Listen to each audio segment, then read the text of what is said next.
सभी दोस्तों को नमस्कार। मैं हूं संजीव श्रीवास्तव और आप देख रहे हैं पिक्चर प्लस। दोस्तों, पिक्चर प्लस में आज हम बात करेंगे एक खास किताब की। और ये किताब है, आप देख सकते हैं, राज बब्बर, दिल में उतरता फसाना। ये किताब इन दिनों बहुत ही चर्चा में है और इसके लेखक हमारे साथ अभी जुड़ेंगे, हरीश पाठक जी, जो कि मुंबई में रहते हैं। लेकिन उससे पहले हम आपको बताना ये चाहते हैं कि राज बब्बर एक ऐसे कलाकार जिनकी सादगी, अदायगी और ईमानदारी की चर्चा हर एक की जुबान पर रहती है। सिनेमा के पर्दे पर जितनी शिद्दत से वो हर रोल को निभाते हैं, उतनी ही गंभीरता से राजनीति और समाज की सेवा में भी उतरते हैं। राज बब्बर पर हरीश पाठक जी ने ये किताब लिखी है, तो इस किताब के बारे में हम चर्चा करेंगे हरीश पाठक जी से। हरीश पाठक जी पिछले 4 दशक से लेखन और पत्रकारिता से जुड़े हुए हैं। कई सालों से मुंबई में रहते हैं। हरीश पाठक जी, सबसे पहले आप ये बताएं कि इस किताब को लिखने के विचार आखिर कैसे आया। इस किताब के बारे में जो आपने मुझसे पूछा कि ये विचार क्या और कैसे आया, तो जी 23 जून को राज बब्बर का जन्मदिन होता है और मैंने फेसबुक पर बहुत सारे लेखकों का उनका जन्मदिन के बारे में डालता हूँ। तो 23 जून को मैंने राज बब्बर के बारे में भी उनके जन्मदिन पर एक ठीक ठाक पोस्ट डाली थी। तो उस पोस्ट के बाद इस देश के 2 बड़े प्रकाशकों के पास फोन आए।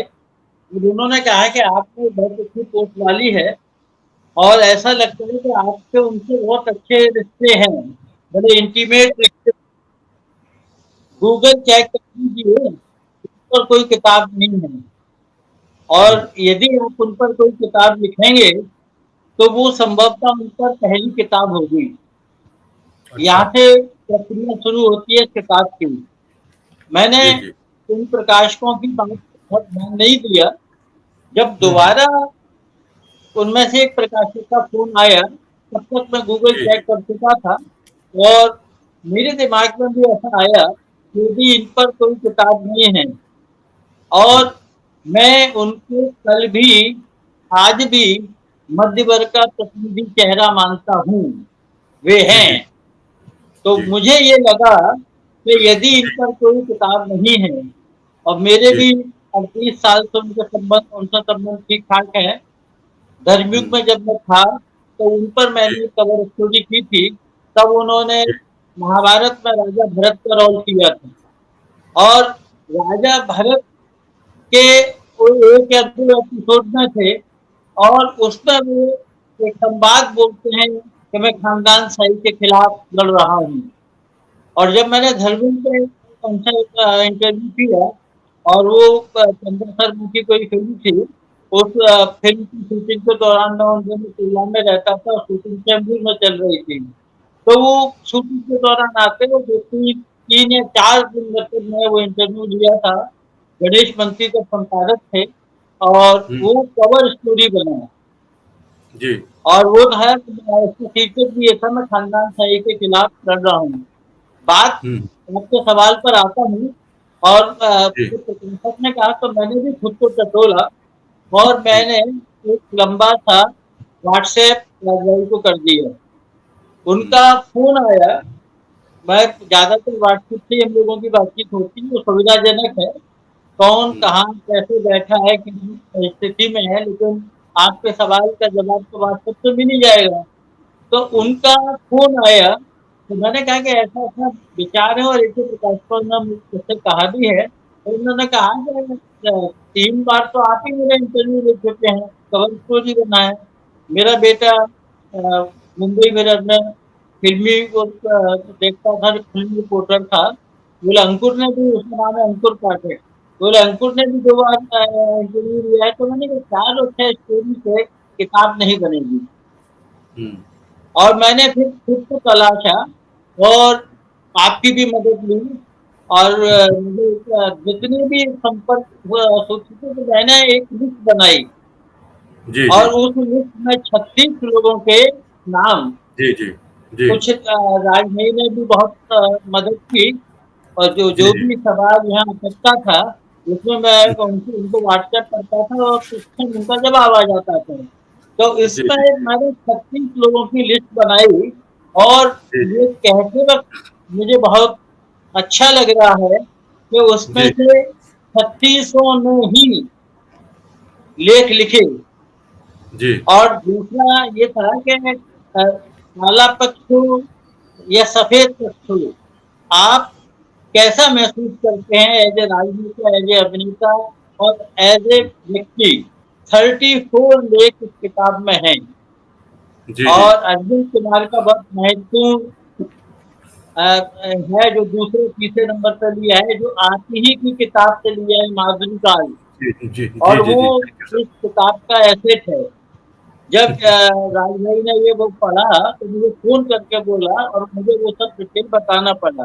दूसरा, शाहरुख खान जो उनके बारे में बोले हैं, वो आपकी अदालत का वो है, मूल कारण था इस किताब का कि मैं उनमें कल भी आज भी एक मध्य वर्गीय परिवार के सपने और उनके पूरे होने की कथा को देखता हूँ। ये जो आपकी किताब है और जिन लोगों के लेख इसमें शामिल किए गए हैं, मैं उनका नाम पढ़ के सुनाना चाहता हूँ कि जो लोग इस वीडियो को देखेंगे, उनको मालूम होना चाहिए कि जिस किताब के बारे में हम लोग चर्चा कर रहे हैं, जो किताब आपने लिखी है राज बब्बर पे, और उस राज बब्बर पे जिन लोगों ने लेख लिखा है इसमें, उनके नाम इस प्रकार हैं कि प्रहलाद अग्रवाल हैं, चंचल हैं, अरविंद कुमार हैं, यहाँ तक कि शाहरुख खान का भी इसमें संस्मरण है, हेमंत पाल, संतोष भारती, आनंद शर्मा, ऐसे कई लोग हैं, आशीष, अशोक जोशी, राजा बुंदेला, राजेंद्र गुप्ता, अतुल तिवारी,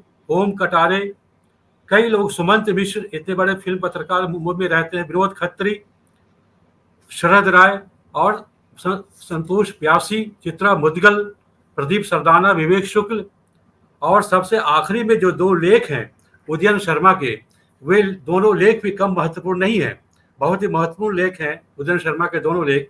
और जिस शाहरुख खान की भी आपने बात कही है अभी, उस शाहरुख खान की वह पंक्ति अब मैं पढ़ के सुनाना चाहता हूं, जो कि फ्लैप पर भी लिखा हुआ है और अंदर भी उसमें लिखा हुआ है कि शाहरुख खान राज बब्बर को अंकल कह के बुलाते थे।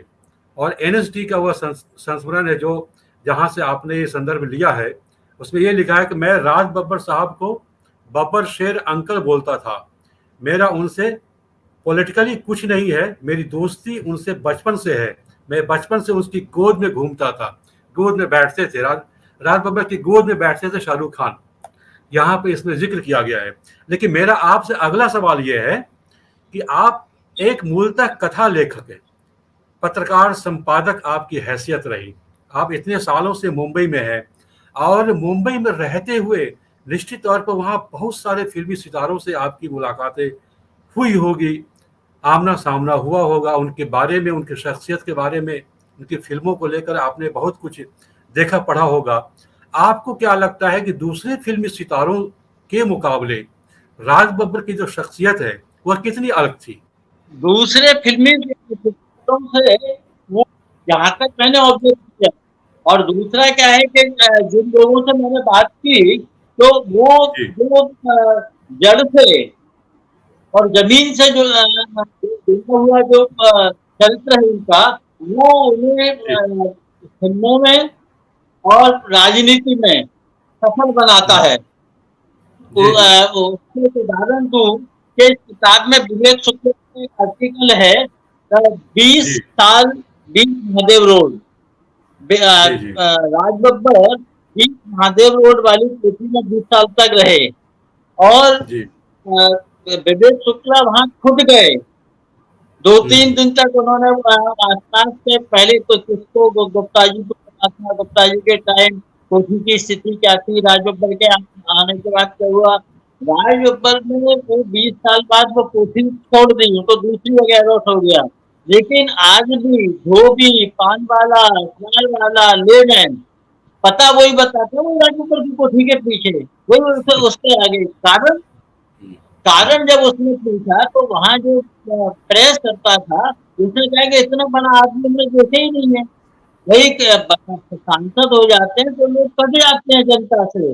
लेकिन एक ऐसा सांसद जो जनता से वो हम खड़े हुए हैं और वो निकल रहे हैं तो 2 मिनट रुकेंगे, घर की बात करेंगे, बच्चों की पढ़ाई की बात करेंगे, देश की बात करेंगे और उनसे खुल के राजनीति पर भी बात की जा सकती है। वो वहाँ प्रेस करने वाले व्यक्ति ने बोला। तो ये जो जमीन से जुड़ने वाला मामला है, जो हर आदमी के साथ वो उनका जो घर का बीच दरवाजा में ताला था, लोग रुकते थे, बच्चे खेल सकते थे, मतलब हमें आपका लगता चेहरा है कट रहा है। सांसद और फिल्म अभिनेता का घर है। यहाँ छोटा सा आदमी आपका चेहरा बोले कट रहा है, मैं कह रहा हूँ ये ठीक है। तो जो कॉमन मैन से जुड़ना और उसके सुख दुख का साथी रहना, ये फिल्मी लोग एक फिल्म सफल हो जाती है और एक सीरियल में आदमी लोकप्रिय हो जाता है तो उससे जी भाव आसमान पर चले जाते हैं। वो अपने घर वालों जी को जी। नहीं पहचानता, कोठी से लौटा देता है। तो ये जो विनम्रता है, तो ये सफलता से उपजी विनम्रता है, सहृदयता है, जो फिल्मों में कभी उनको सफल करती है और राजनीति में भी। बहुत सही कह रहे हैं आप, बिल्कुल सही कहा आपने कि राज बब्बर हर स्तर के स्ट्रगल को जिया है, बहुत ही पारिवारिक और सामाजिक जिंदगी उन्होंने जी है। इसलिए उनकी एक्टिंग हो या उनकी समाज सेवा हो, राजनीतिक प्रसंग हो, सब में वो बहुत ही क्लीन और बहुत ही ऑनेस्ट व्यक्ति की तरह हमारे सामने हमेशा आते रहे हैं। उनमें सबसे बड़ी बात जो हम एक देख रहे हैं कि सिनेमा के पर्दे पर वो जितनी गंभीरता से रोल में घुस जाते हैं, अपनी हर भूमिका में घुस जाते हैं, प्रवेश कर जाते हैं, उसको जीवंत कर देते हैं, उतनी ही रुचि वो राजनीति में भी लेते हैं। राजनीति को वो बिल्कुल टाइम पास की तरह नहीं लेते। क्या आपने ऐसा महसूस किया कि दूसरे बहुत सारे फिल्मी कलाकार ऐसे हैं जो राजनीति में आते हैं तो ऐसा लगता है जैसे कि सिनेमा से वो रिटायर्ड हो गए, या फिर सिनेमा के अलावा किसी दूसरे पेशे में वो चाहते हैं कि उनका एक सेलिब्रिटी का जो ओहदा है वो बना रहे, इसलिए वो राजनीति में शायद चले आते हैं, ऐसा लगता है। लेकिन राज बब्बर को हम देखते हैं, जितनी संजीदगी के सिनेमा के पर्दे पर, उतनी ही संजीदगी से वो राजनीति में भी सक्रिय रहते हैं, संसद तक जाते हैं, सड़कों पर उतरते हैं। आप क्या कहना चाहेंगे? आप बिल्कुल सही बोल रहे हैं और मैं बिल्कुल जो मेरी सोच है, जो इस किताब में होती है, तो वो ये है कि प्रतिबद्धता अभिनय के प्रति, राजनीति के प्रति, रिश्तों के प्रति, अपनों के जी प्रति और जन के प्रति। तो ये प्रतिबद्धता वो आदमी निभा सकता है जो राजनीतिक तौर पर बहुत मैच्योर हो। जी और चूंकि राज बब्बर का अतीत स्टूडेंट पॉलिटिक्स से है, समाजवादी युवजन सभा जी से रहे, उदयन शर्मा और एसपी सिंह से लेकर सब लोगों से उनके बहुत अच्छे संबंध रहे। और जी जो व्यक्तिगत ईमानदारी होती है, वो मैं बड़ा आदमी बन गया, उनकी एक छोटे छोटे से संघर्ष के मेरा मन है कि पटियाला के एक्टिंग स्कूल में मैं भर्ती हो जाऊं, लेकिन मेरे पास 15 रुपए नहीं है फीस खरीदने के लिए, फॉर्म भरने में खरीदने के लिए।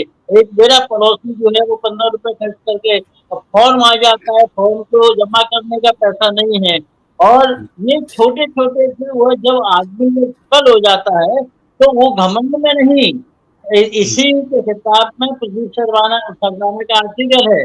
तो जब वो सफल हो गए थे और उनके पिताजी रिटायर हो गए थे तो पत्रकारों की टीम, जिसमें बम्बई और दिल्ली के पत्रकार थे, वो उनको टूंडला के रेलवे कॉलोनी का वो 10x10 का घर दिखाया, जहाँ छोटा सा बल्ब जलता था। हम 4 बहनें और 2 भाइयों के साथ हम 7 लोग कैसे पढ़े। तो बाहर कढ़ाई लगी हुई थी, पूरी छन रही थी, परिवार के लोग बैठे हुए थे। तो एक छोटे से सीरियल में सफल होने के बाद लोग अपनी बूढ़ी अम्मा और बूढ़े माँ बाप को दिखाने से परहेज करते हैं कि इंसल्ट हो जाएगी। वो आदमी इंसाफ के तराजू के बाद जब पूरे देश में जयकारा हुआ, तब पत्रकारों की टीम को और बड़े गर्व से लाइट भी चली जाती है उसकी, तो ये है मेरी जीवन शैली, जहाँ से मैं खड़ा हुआ हूँ, मैं यहाँ का इस चीज़ को नहीं भूल सकता। तो ये कितने लोग हैं, आप तो लंबे टाइम से फिल्मी पत्रकारिता की है, कि कितने लोग हैं, पिता को दरवाजे से गोरखाओं से खदेड़ने वाले किस्से नहीं सुने आपने? हम्म। क्या आप चले आए कपड़े पहने हुए, मेरी इंसल्ट होती है। तो ये जो वैचारिकता, ये सामाजिकता, ये रिश्ते, ये नाते, उनको अक्षुण्ण रखना बहुत बड़ी बात होती है। और जो सवाल आपका था, उसका जवाब यही है कि राजनीति हो या फिल्म हो या समाज हो या रिश्ते हो, सारे भाइयों को, सारे बहनों को एक सूत्र में बांधने का बड़े भाई की भूमिका भी होती है। लेकिन कितने बड़े भाई ये भूमिका निभा लेते हैं? तो ये कुछ ऐसे कॉमन कोने थे जो मुझे बहुत रिझाते थे, आज भी रिझाते हैं। हम्म। तो और उनके समकालीन लोग उसमें आपने भी किस्से सुने, मैंने भी किस्से सुने। कहीं ऐसा कुछ नहीं मिलता, गए राजनीति में लौट आए, चाहे बड़े वाले अभिनेता हों, चाहे दूसरे प्रतिनायक की भूमिका करने वाले हों, तो वो राज बब्बर यदि राजनीति में गए तो हम्म। वहां भी वो उसी भूमिका के साथ काम करते रहे जो उन्होंने फिल्मों में की। इसलिए जी आज जी। ये छोटे पर्दा हो, बड़ा पर्दा हो या राजनीति जी का जी। की गुंबद हो, सब जगह हम्म। सफलता का जब परचम लहराते हैं। जी जी, बिल्कुल सही कह रहे हैं आप।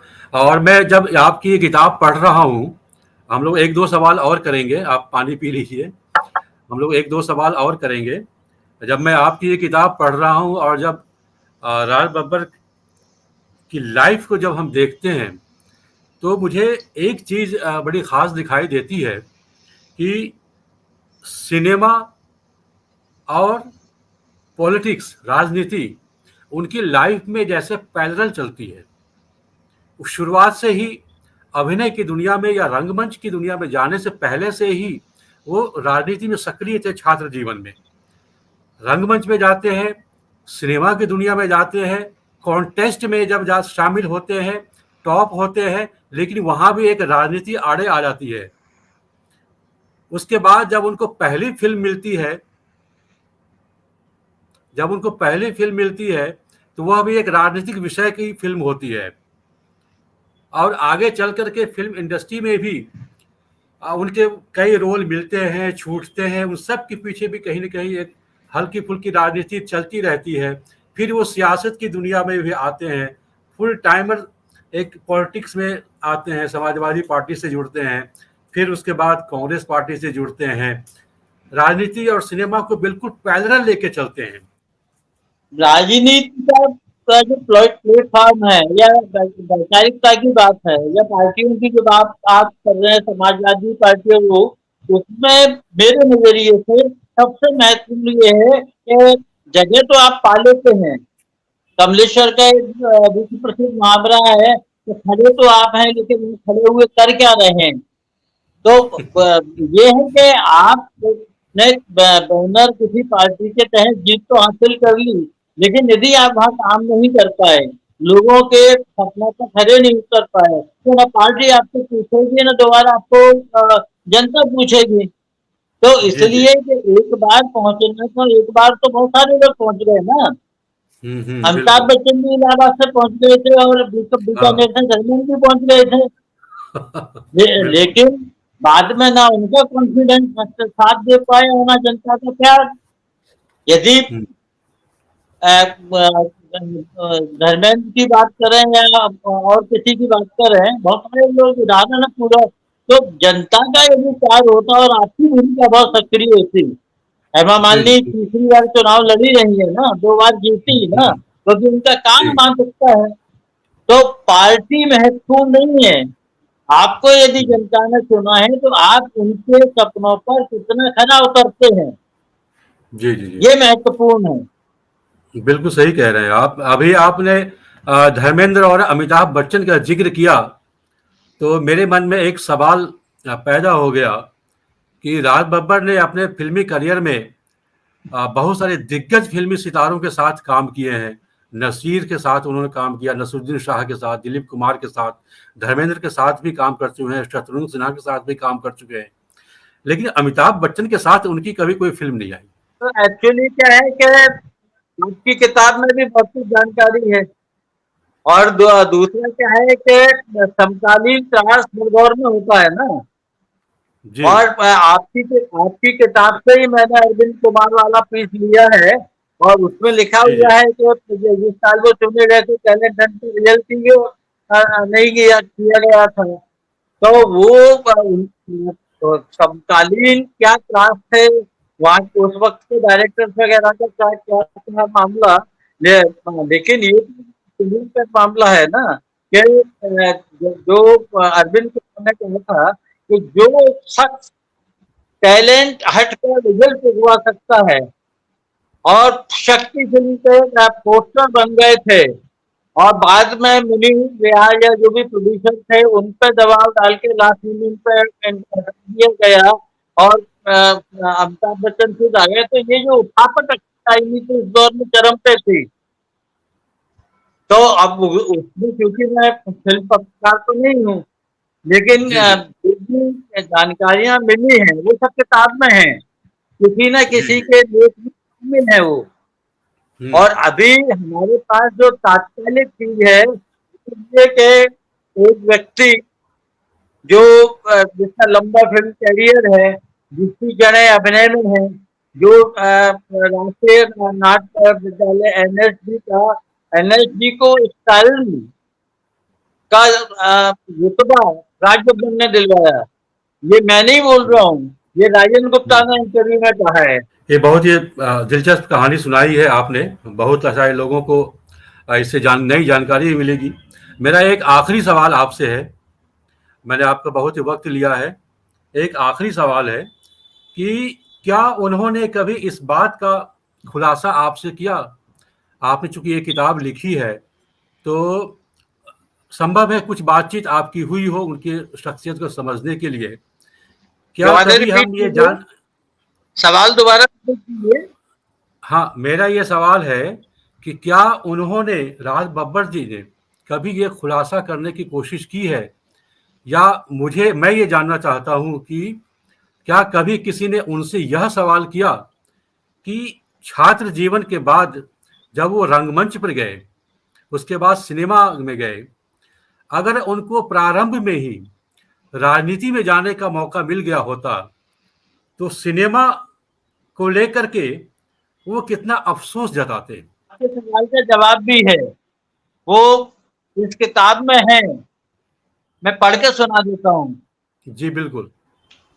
उनका बहुत लोकप्रिय संवाद है, और वो बोलते हैं थिएटर और फिल्म दोनों में प्रवेश के समय मंजिल यही थी कि मैं एक अभिनेता की तरह जाना जाऊं, मैं अभिनेता की तरह स्थापित हो जाऊं, और मुझे मेरी कला के लिए मिले। आज भी मैं वही राज बब्बर हूँ, आगरा और दिल्ली का एक सीधा साधा नौजवान जो सिर्फ और सिर्फ अभिनय करना जानता है। तो ये जो उनकी, मैं स्टार नहीं कलाकार हूँ, मैं बहुत दूर तक उड़ना चाहता हूँ, क्योंकि मैं ये कभी नहीं भूलूंगा कि राज बब्बर आखिर है कौन। तो उनका क्लियर कट सीधा सीधा ये है कि मुझे सिर्फ एक्टिंग आती है, और जी दूसरा क्या है कि जीवन में बहुत बड़े पड़ाव होते हैं, चाहता हम्म तो आदमी हीरो बनना है, बन जाता है, गीतकार बनना तो चाहा था। राजेश खन्ना के बैचमेट से राजेश खन्ना के साथ फिल्मों में आए थे, और इस हम्म देश के सबसे बड़े निर्माता निर्देशक बन गए। तो आप हम्म, तो चीजें तो आप क्या नहीं करते हैं ना, आप केवल सपने जी देखते हैं। सपने हम्म कैसे पूरे होंगे ये तो कहीं और किसी और को तय करना होता है। और वो बिल्कुल बिल्कुल तो सही कह ये रहे हैं आप। आज का नहीं है, बहुत पुराना उनका संवाद है, जो मुझे जी बहुत पसंद आया था, वो मैंने किताब के पहले पन्ने पे ही लिया है। जी जी, शुक्रिया बहुत बहुत ही बहुत अच्छा लगा धन्यवाद। करके, बहुत बहुत थैंक यू धन्यवाद sir, Harish thank ji. You. नमस्कार। तो आप थे हरीश पाठक जी। पिक्चर प्लस में फिर मुलाकात होगी, फिर किसी और शख्सियत से, किसी और खास मुद्दे पर। बहुत बहुत धन्यवाद। नमस्कार।